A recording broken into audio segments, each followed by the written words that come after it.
from the voltage criteria, you may also have picked out the striking changes in the ST segments and T waves present on this ECG. Notice how the T waves in the left-sided chest leads are inverted below the isoelectric line. Also, if you look closely, you can see that these T wave changes are accompanied by alterations to the ST segments. In the left-sided chest leads, illustrated here in V6, you can see that the ST segment is depressed below the isoelectric line, while in the right-sided chest leads, the ST segment is elevated.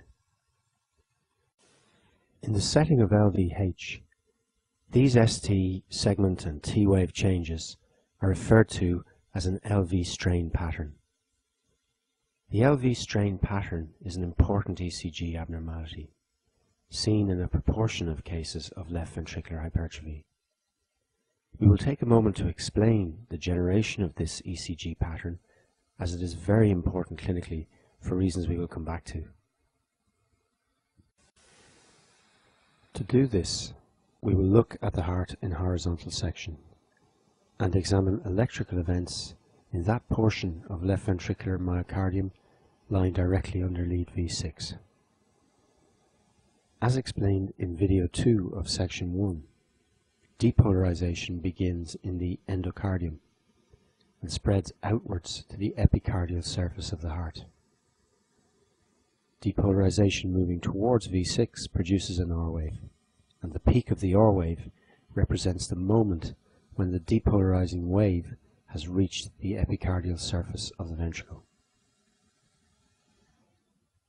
You will remember that unlike depolarization, ventricular repolarization is not propagated between cardiac myocytes. Cardiac myocytes repolarize at their own intrinsic rate. However, there is a gradient across the ventricular wall in the intrinsic rate at which cardiac myocytes repolarize, with cells at the epicardial surface repolarizing rapidly, while cells repolarize more slowly as we move towards the endocardium.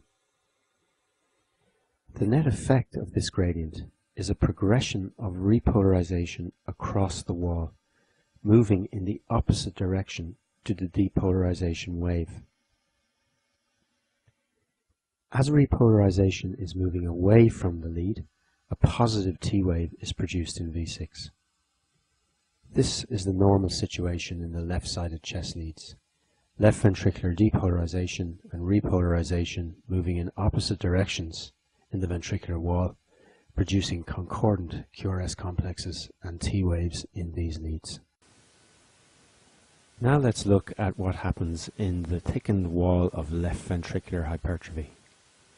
Again, we will analyze events in that section of the LV wall directly underlying lead V6. In the presence of hypertrophy, depolarization begins as normal in the endocardial region. But as the ventricular wall is thickened, the wave takes longer to reach the epicardium. Prolonged transit of the wave across the ventricular wall will manifest on the ECG readout as an increase in the time from the onset of the QRS complex to the peak of the R wave. This period is known as the ventricular activation time, and prolongation of the ventricular activation time impacts on repolarization. To understand how, we need to look at the complete sequence of electrical events under V6. As shown here, with prolonged transit of the depolarization wave across the thickened wall, a situation may arise whereby the endocardial cells have reached their intrinsic repolarization time and have started to repolarize before the epicardium has depolarized. The epicardium will repolarize as normal once the depolarization wave reaches it, but you will notice that the sequence of ventricular repolarization has reversed. Repolarization is now moving in the same direction as the depolarization wave, from endocardium to epicardium. And as it is moving towards lead V6, the T waves become negative in this lead. You will also appreciate that relative to the peak of the depolarization wave, repolarization is occurring early, manifesting as a negative deflection during the ST segment. In the example shown here, lead V6 demonstrates several important ECG changes seen in the lateral leads in association with hypertrophy. High amplitude OR waves, prolongation of the ventricular activation time, loss of concordance between the QRS complexes and the T waves, and ST segment changes. Note, however, that even with prolongation of the ventricular activation time, the total QRS complex duration remains within the normal limit of 3 small squares in the presence of hypertrophy. This is important for several reasons to be discussed in future sections. Finally, you should also note that as the right-sided chest leads record events in the left ventricular wall from the opposite perspective to that of the left-sided leads, the right-sided chest leads may, as illustrated here, demonstrate deep S waves and ST segment elevation in the presence of LVH. The ST changes of the strain pattern are seen only in a proportion of patients with LVH and may identify a subgroup with a more severe degree of hypertrophy.